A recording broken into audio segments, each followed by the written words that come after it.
ardayahay dadaalo dugsiyada waxbarashada u dareera oo taga haka daahimina haka daahin weliga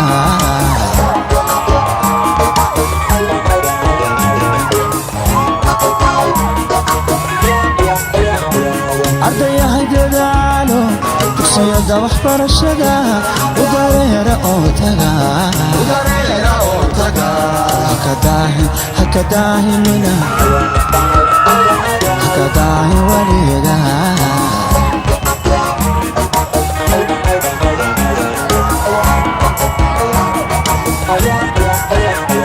يا معلمكينو دينتي أغانتي كذا عذابتو كذا عذابتو أشغي سدور بذا أشغي ندور بذا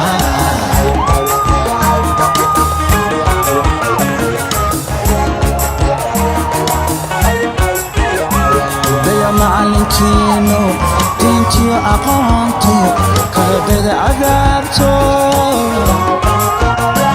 كذا عذابتو أشغي سدور بذا أشغي ندور بذا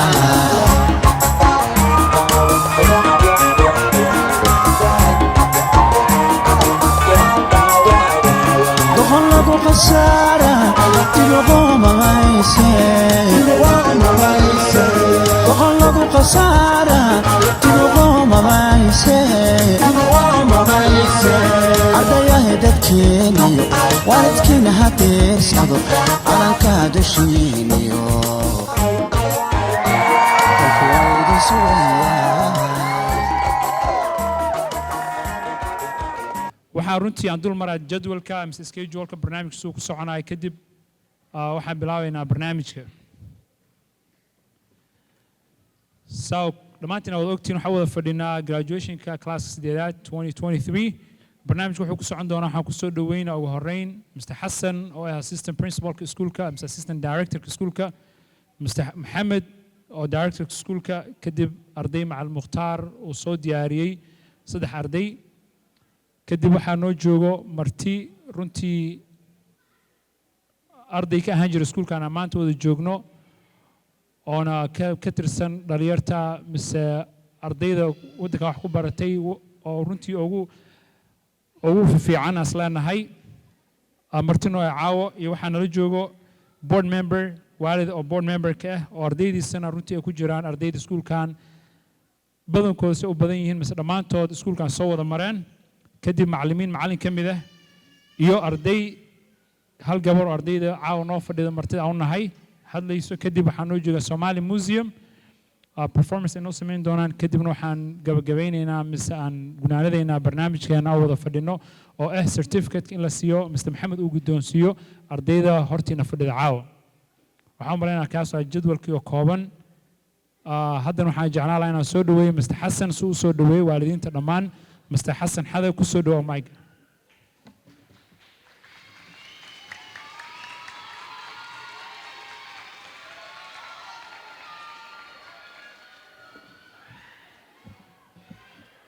Thank you.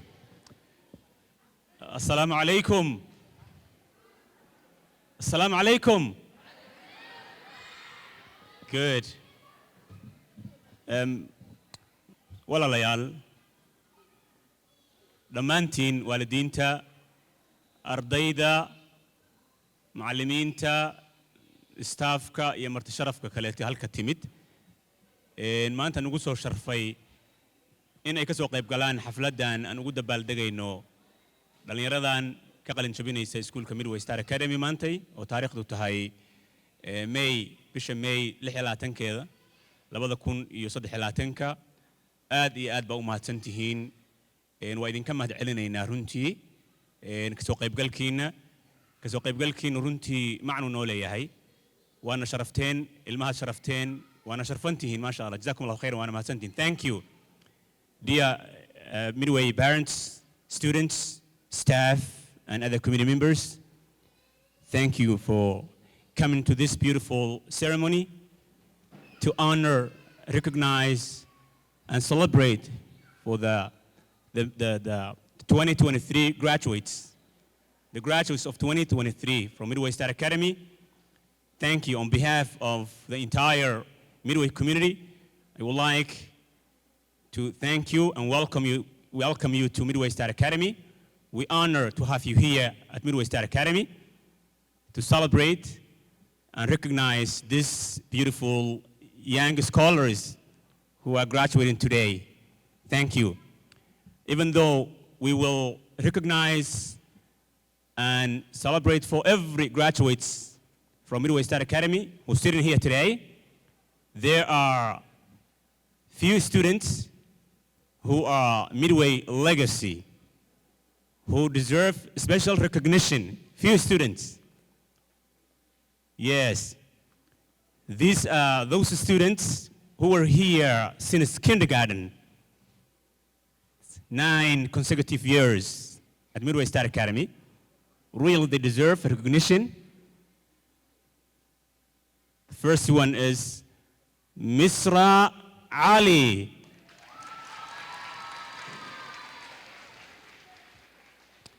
Thank you, Misra, you and your family for choosing Midway State Academy. Second is Musa Hanshi.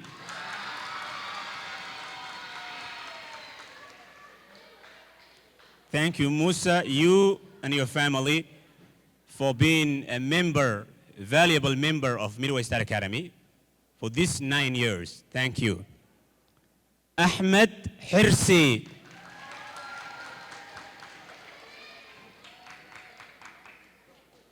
Thank you, Ahmed, you and your parents for being a Midway star, for being a Midway star. You are a star here at Midway.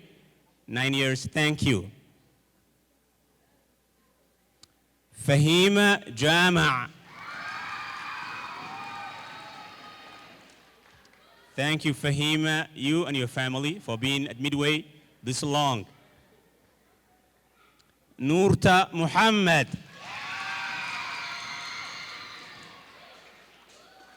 Thank you, Noorta, you and your family for being Midway Star member. Suhaib Tahir. Thank you, Suhaib, you and your family for being Midway for these 9 years. Hanan Adan.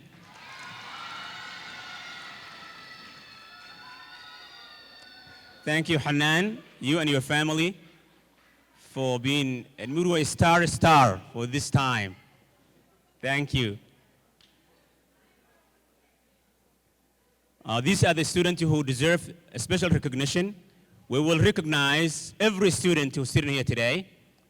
Every young scholar will recognize. But these 6 students, these 7 students, have a special and unique status at Midway. Thank you. This year, we have 2 valedictorians. Usually we have 1 valedictorian, but this year, we have 2 who deserve to be recognized, and they are Muhsin Ali and Amir Salad.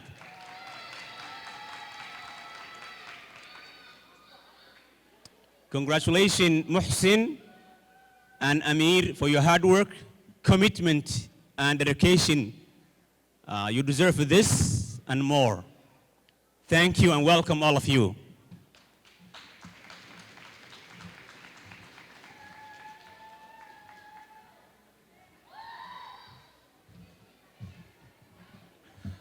Thank you, Mr. Hassan Hade.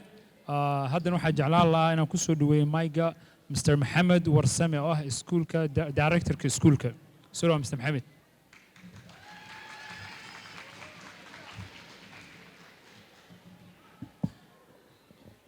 السلام عليكم.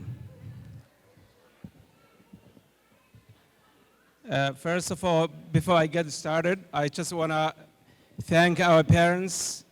Many of you, even though I make sometimes excuses for some of our parents for not being part of their kids' learning, by telling our staff that the reason that they may not be found is because of the fact that they have to do 2 to 3 jobs just to make ends meet. Yet, even though I know what our parents are going through, they continue to do their best to make sure their kids are receiving or getting the best education possible. Thank you so much, parents. Without you, we would never have had so many students graduating from Midway Star Academy. Good morning, families, friends, staff, and fellow 8th grade graduates. My name is Muhammad Warsame, the Executive Director of Midway Star Academy. And on behalf of our entire community, the school community, it is my pleasure to welcome you to the 2023 ceremony for our 8th grade senior class.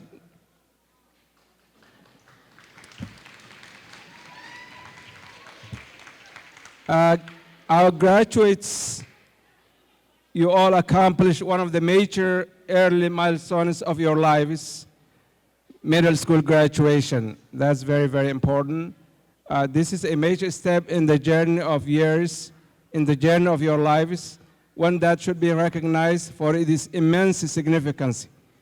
It is an act not only of personal commitment, but also one of pride. You all worked hard to get to this day. And the Midway Star Academy is so proud that you have achieved this great success. Your parents, teachers, staff members, relatives, and other community members are also proud of you. Thank you for being such very respectful young kids that were able to complete their 8th grade, their middle school throughout the years. Thank you so much.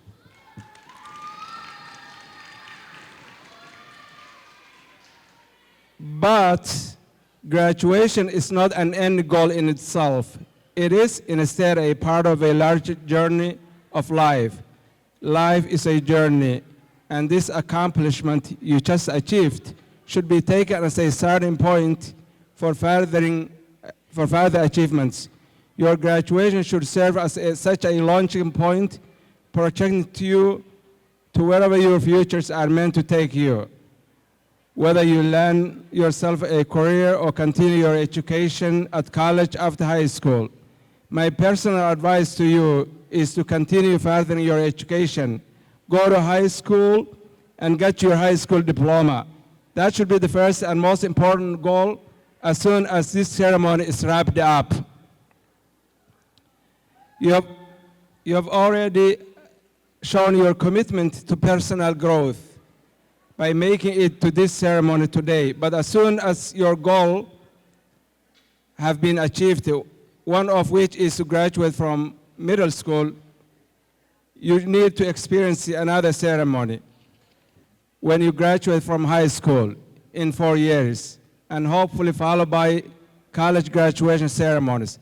That means your goal should be enrolling in a high school as soon as possible, and make sure that you stick around for 4 years to finally graduate from high school. Please keep that in mind. I ask you to take this chance to dedicate yourself to making the next year in high school even better. Remember that you don't have to follow the crowd. I always tell you that. Don't need to follow the crowd. Do the right thing even if no one is looking.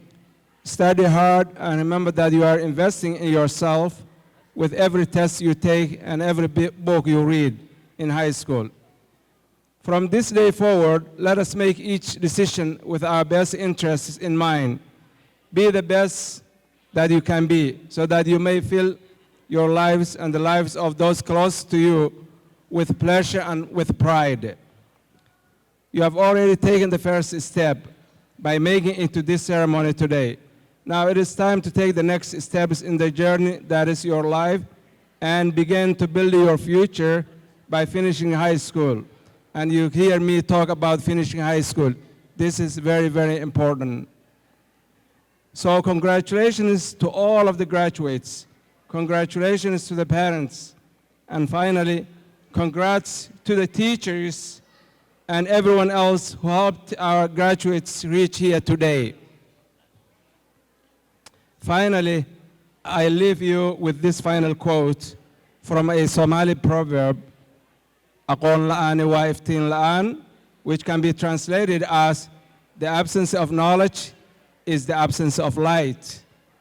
Remember, the graduating team, your community needs you and depends on you, on your success, especially parents. Many of you know that a lot of your parents came from Africa. The fact that they had to cross the oceans for 10,000 miles, looking for better life, not for themselves, but for you.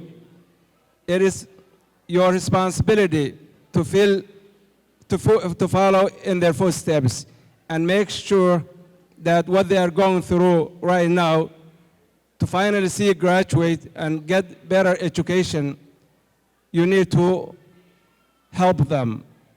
How can you help them? By making sure you stick with your education goals and continue to go to high school. Dropping out of high school is not an option. Congratulations to the 2023 8th grade. Thank you so much. I want to say a few words in Somali.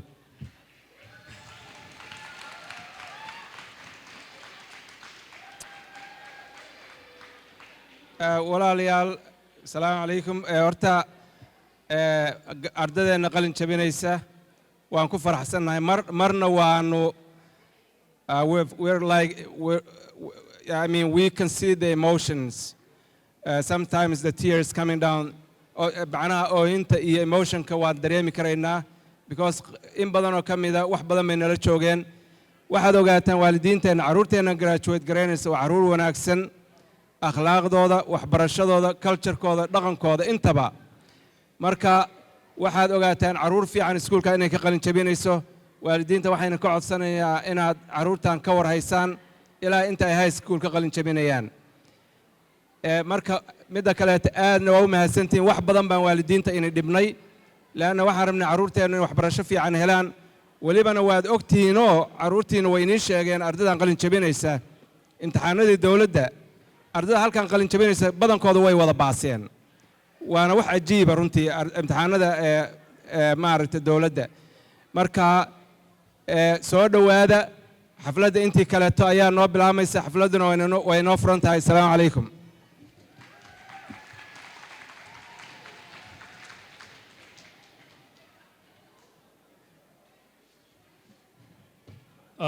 Thank you, Mr. Mohammed. Saawada maqasheen xafladeenna official hadda ay furan tahay waxaan rabaa inaan ku soo dhaweeyo saddex arday oo macallin mukhtaar class ka socoto oo macallin mukhtaar soo diyaariyay oo waxay sameynayaan performance yar inoo sameynayaan waa Aisha Nuur Maxamed Jaamac Suhayb Ahmed oo 8th grade oo ku jira ardayda maanta graduateynayso iyo Sundus Tahir afartaas can I have you guys all come to the front? Toso skusisayay hawigina tatayay taktera waliginay Somalia hanolato arday baan ahayo ubaxi wadanka ahayo arday baan ahayo iftinkii ororayaan ahayo waxaan u ordayaa dugsiga u aadaya inaan anfaco dulkayga aabay hooyo abaalkooda gurday dadaalkii la imay ilaahayow i gargaar aamin aamin ilaahayow i gargaar aamin aamin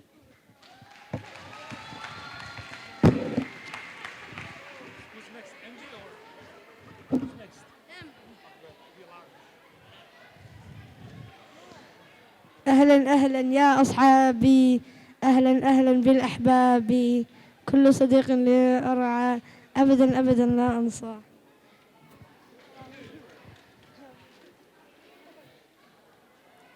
بلادي لا يزال هاك مني كما كان الهوى قبل الفضام قبل منك حيث رمى الأعادي راما ظاهرا دون الرغام وأفدى كل جلمود فتيت وهي بقن بالقوم اللئام لحي الله المطامع حيث حلت فتلك أشد آفات السلام.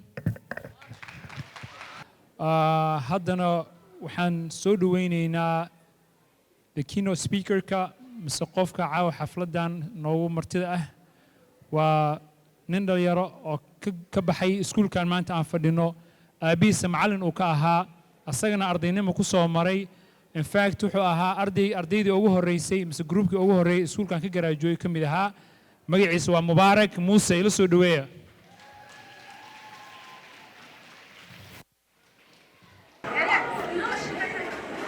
My name is Mubarak Musa, and like Yusuf said, I was a part of the first graduating class at Ducey Academy, or now it's called Midway Academy, back in 2009. 14 years ago, I was standing at the same stadium or stage, stressed out. Same way I am right now. Why? Because I was a keynote speaker or the student speaker at my graduation too. And that's probably the last time I spoke publicly in front of people, 14 years ago. So I'm still stressed out right now, so you guys can help me by staying quiet. And then also, I graduated from middle school, high school, and college. And one thing I know about these speeches is, most people don't listen to it. So if you can help me, I'll speak very for a small time, but I want you guys to listen. The agenda for the speech is, I'm gonna give you guys a snippet of who I am. Then from there, I'm gonna give you guys 3 advices that I wish I knew at your age, and then speak to the parents for a brief minute or 2. Sounds good? All right, so bear with me for 5 minutes, because it's useless if I speak and nothing goes to your ears, all right? So if I speak about myself, like Ma'an Yusuf said, 2009, I was standing in the same place, graduating as an 8th grader. Fun fact, I was actually, that same year, I was a 7th grader. I started the school year as a 7th grader at Diploma Academy or Midway Academy. And then around the start of the new year, January, the vice principal at that time came, I was in computer lab, and she told me, we decided to let you skip a grade. So I actually started the school year as a 7th grader, and then finished and graduated as an 8th grader, as the second highest person in the school. And the only person that beat me and had better grades was Mr. Khalif's daughter, that's sitting right here, Ayan, and I remember that. I'm still mad about that. But, like I said, Ma'al Khalif is the only person still at the school since 2009, and he was the colleague of my dad that passed away 3 years ago. My dad was the math teacher, like Mr. Adam now. And so I have a good history with the school, and it was kind of a launching pad to all the things I've done in my life. So to briefly speak about that, after graduating from Ducey Academy, I went to a school called Fridley High School for 2 years, played soccer for them, had good grades, and then went and finished my last 2 years at a school called Omaha Academy. Then from there, I went to the University of Minnesota. I did a 4-year degree in computer science, and then in 2018, I moved to San Francisco, and I started working for a company in Silicon Valley. And I started in Silicon Valley and worked for 3 years. COVID happened, my dad got sick, I came back to Minnesota, and then the last place I was working at was Amazon. So, when I was in college, I'll give you a little story. When I was in college, I remember I was very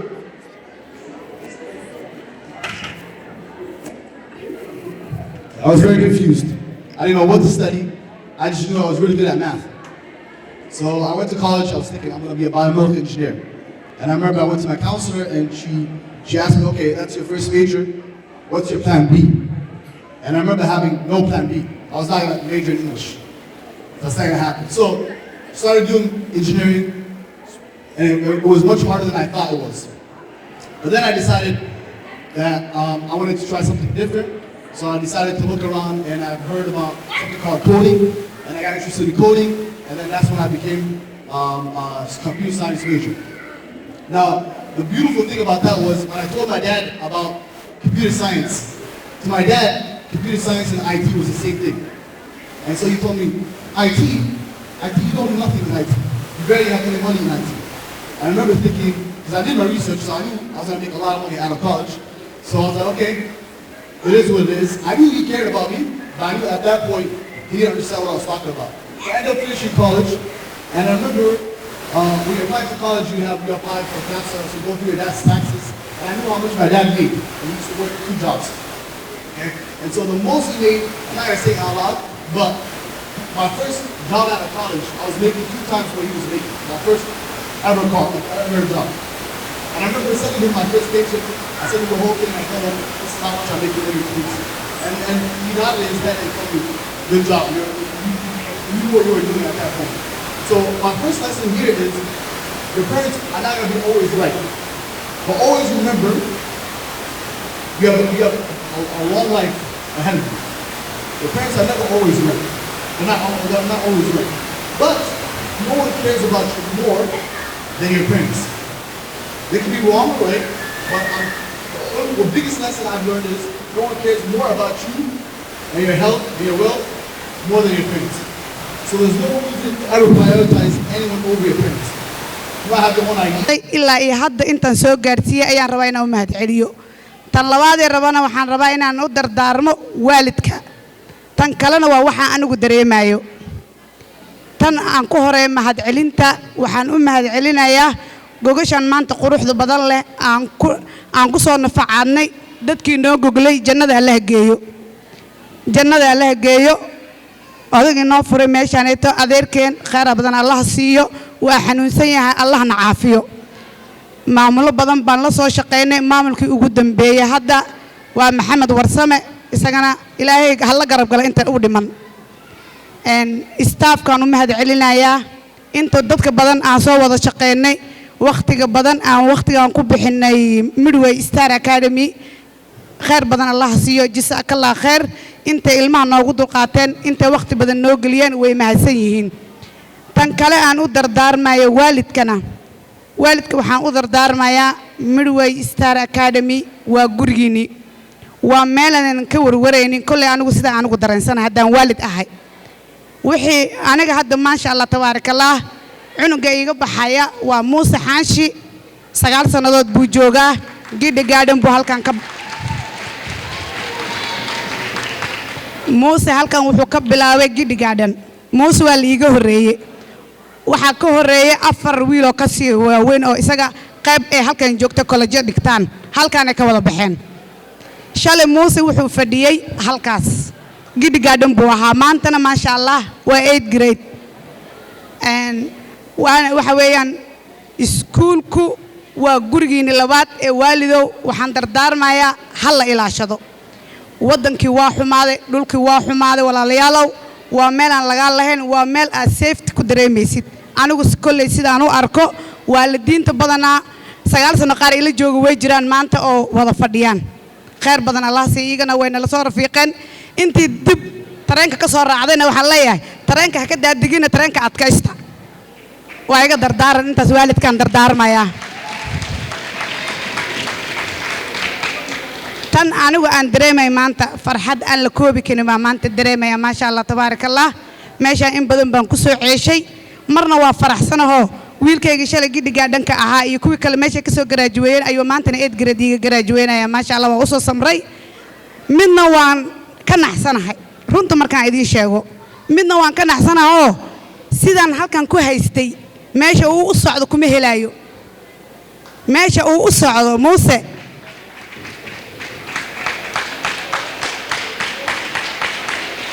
mid waa ka naxsanahay wallahi been idin ma sheegay mar waa faraxsanahay wiilkayga ii garaajuweynay ma sha Allah marna waa naxsanahay meeshan tan ka helay halkaas inaanan ka helaynin baan ka warwarsanahay ma fahamtay waliba sidaas ay tahay halka kalena saligi waa goglada already meesha waa dhex joogaa maalin walba maalin hadaan tagay maalintii labaad waa tagay member baan ka noqday hadda way iga dhex yaqaanaan dadkii ilmahayga meesha ka wada garaajuweeyeen waa iga laftigooda waxa iga baxday laba high school ah meesha hadda Muuse u socdo laba kalena way iigu jirtaa Muuse insha Allah waa ka daba tagaya halkan idin kama tagino waa idinla sii joogaa weliba tareenka waa idinla saaranahay waalidow khayr badan allah idin siiyo waana mahadsantihiin ardaydana waa mahadsan yihiin waqtiga badan ay soo dadaaleen jasaakallah khayr baan leenahay iyaga laftigooda waa in loo mahad celiyaa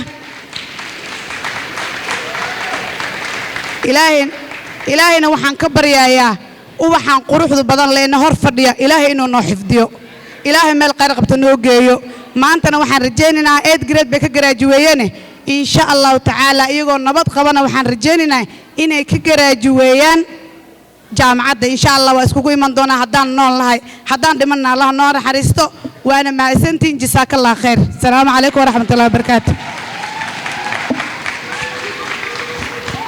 وعليكم السلام ورحمة الله وبركاته. Amino, thank you so much, Ms. Amino.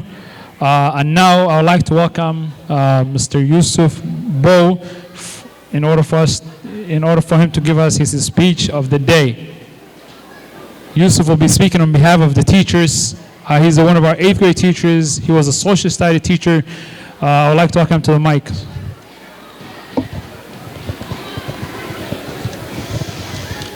Assalamu alaikum. All right. We could get a little bit more energies. Graduation is a celebration. So, assalamu alaikum. All right. Good afternoon, administration, teachers, fellow graduates, parents, and guests. Thank you for attending the graduation ceremony of the class of 2023. Today, we are all here to bid farewell to our 8th graders who are finally ready to graduate and start a new chapter of their lives. My dear 8th grade students, you will be entering high school. High school is filled with new opportunities. These opportunities will come with a new level of responsibility. However, Midway Star Academy has prepared you for such responsibility. The road ahead may be filled with some twists and turns, similar to the rides at Valley Fair. Many of you have been with your fellow classmates since kindergarten. At some point, you've read, written, laughed, cried, and played all within these brick walls. Such activities only strengthen your bond with your fellow classmates. It's perfectly normal to feel sad, anxious, excited, or have a mixture of emotions as you transition to high school. Despite some hardships that you all inevitably encountered during your years attending Midway Star Academy, at the end of it all, you completed this part of your journey while gathering great achievements and beautiful memories. On behalf of the middle school teachers, I bid you farewell and wish you the best of luck in the years ahead. You will all remain in our hearts. Once again, congratulations to the class of 2023.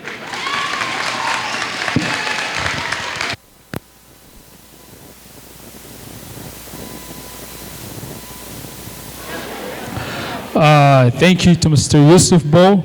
Now we have listened to all adults. Now is the time to listen to one of our students. It's now for us to listen to her speech of the day. Mumtaz Ali.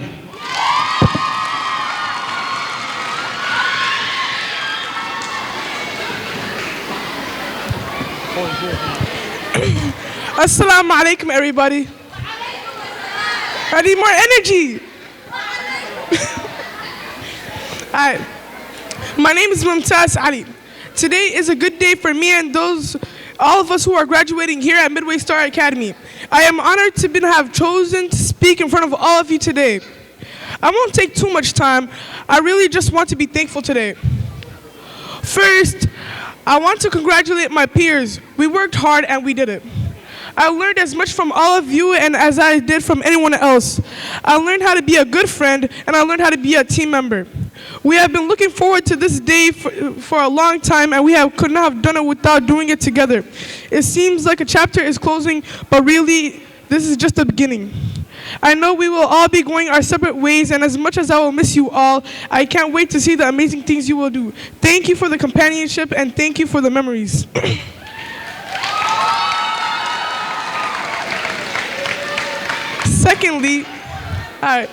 Secondly, I want to thank our teachers here at Midway Star Academy. You have worked just as hard as we have to make this day happen. You were patient with us when we drove you crazy. You looked for the best in us and encouraged us. Thank you for your dedication. Third, but not least, I want to take this time to thank all of our parents, our families, and our Midway Star community as a whole. You raised us to be the people we are today. You watched us grow and guided us. You led us when we needed to be led, and you allowed us to flourish when we could do it on our own. We can't wait to make you proud with our future endeavors. Thank you for your love and support.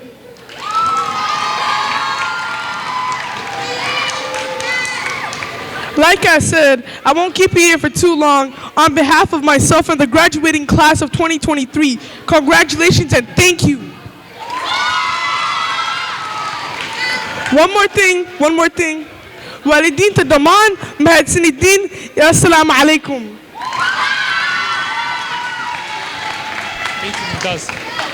Thank you to Mumtaz and the class of 2023.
waxaa la soo gaaray xilligii certificate-ka ardayga ugu horeeyo Samira Abdi.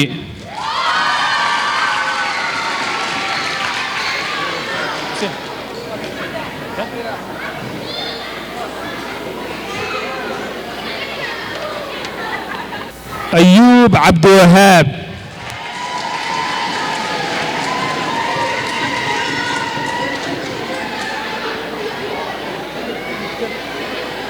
حنان قرصي حنان قرصي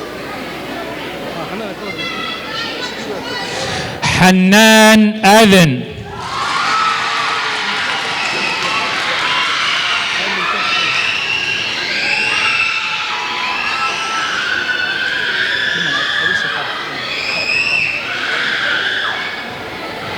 هيبو آذن.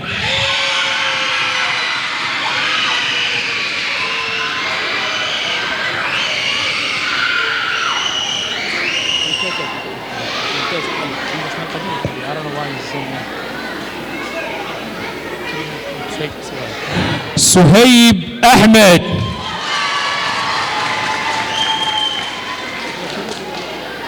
مصر علي.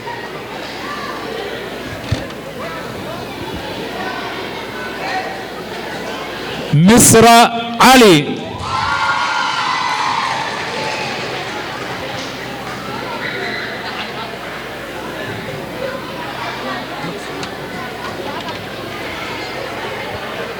مائدة علي.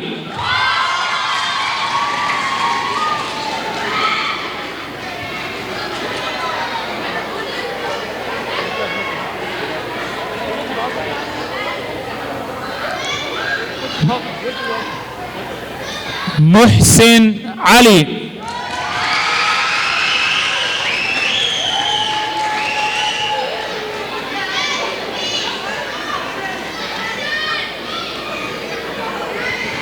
ممتاز علي.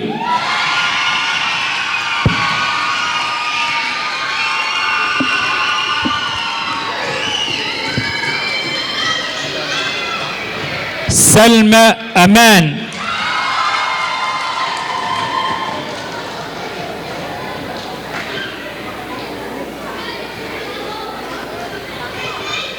اقرأ برقضة.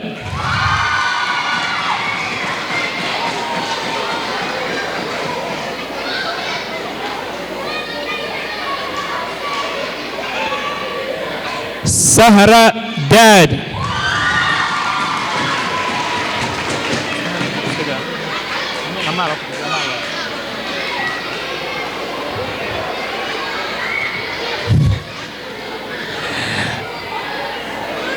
أمال فرح.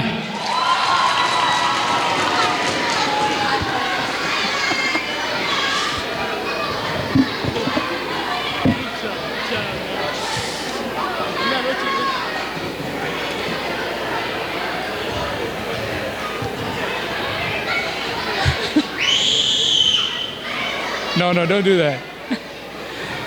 موسى حاشي.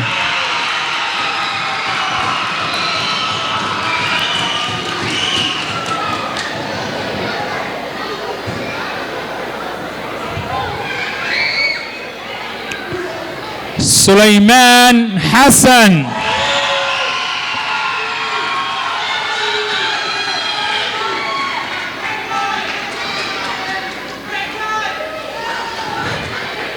أحمد حرسي.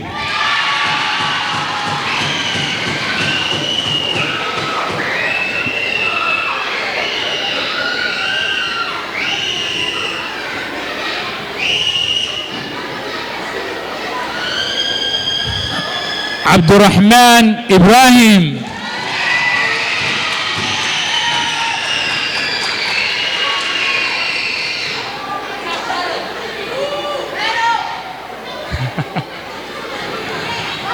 عبد الرزاق إبراهيم.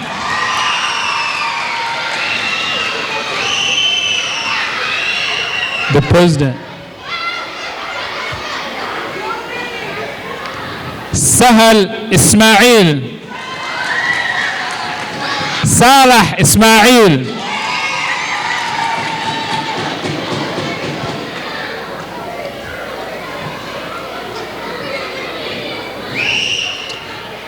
عبد الله جامع.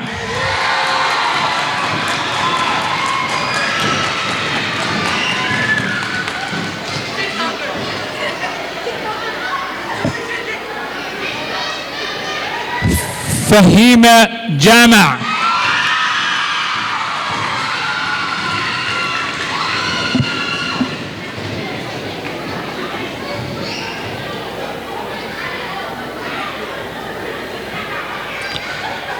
حليمة جامع.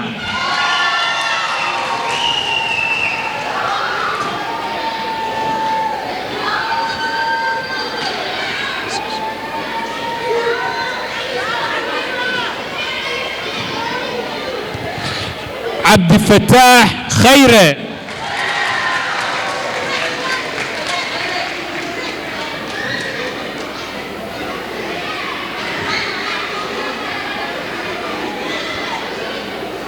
نور عبد القني محمد.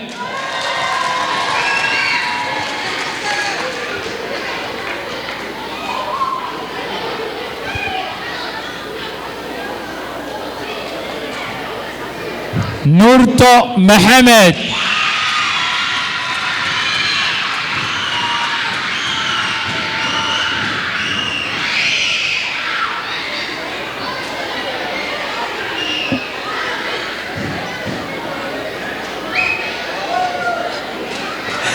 حنان محمود.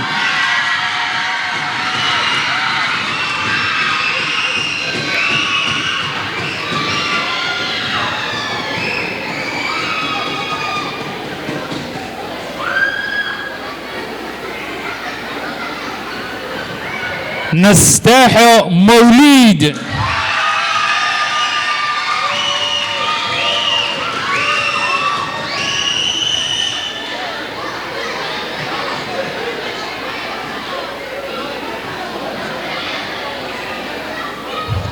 زينب مدهر.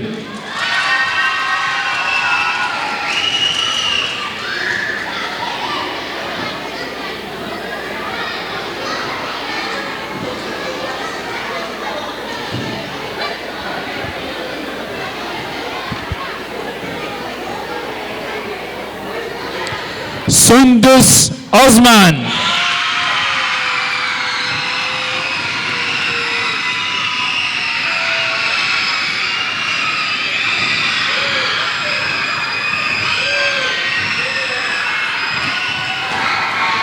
نعيم سعيد.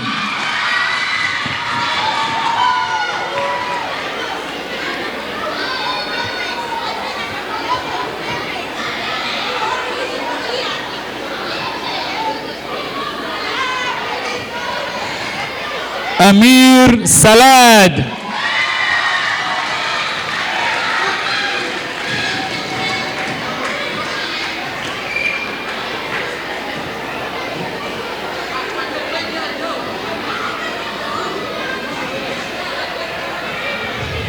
سهيب شريف.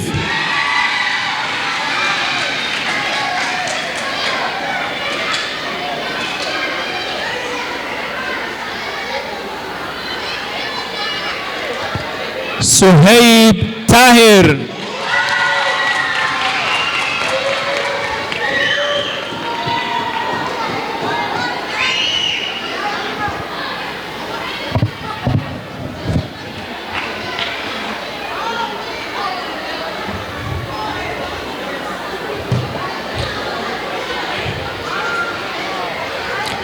And also Ilyas Abdi. Like in Ilyas Mujo, Ilyas is not here today, but he was one of our students. He was the class of 2023 as well. And that was the last student. And now I'd like to welcome Mr. Muhammad Warsame in order for him to close the program. Before I ask Mr. Muhammad, I would like to thank some of our staff members who actually make this possible, this event. Ms. Ayan, Ms. Nim'o, Ms. Kausar, Ms. Rola. Really, they were here like Wednesday night until 10 p.m. to make sure this event, the beauty hall that we see, they were here until like end of the night to work and make sure everything was taken in place in the right way.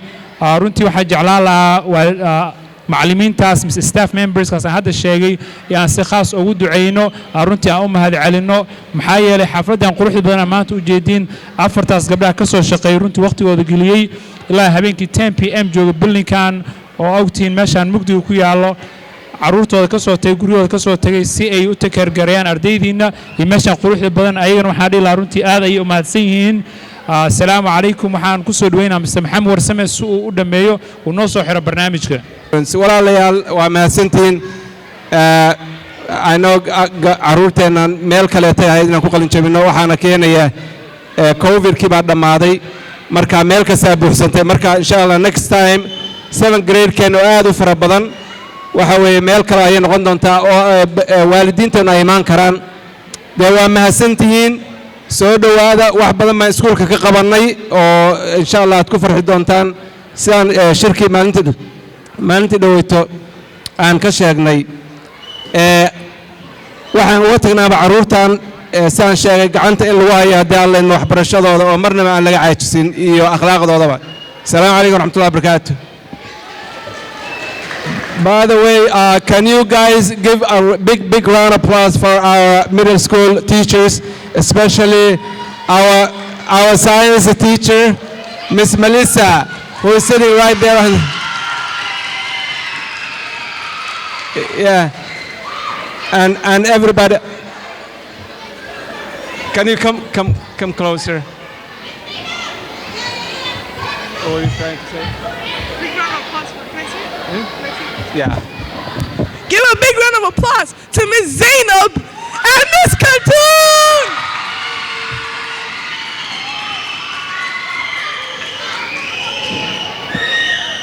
And actually a big round of applause for everybody that have been part of our this journey throughout the year and prior years. Thank you so much. Assalamu alaikum.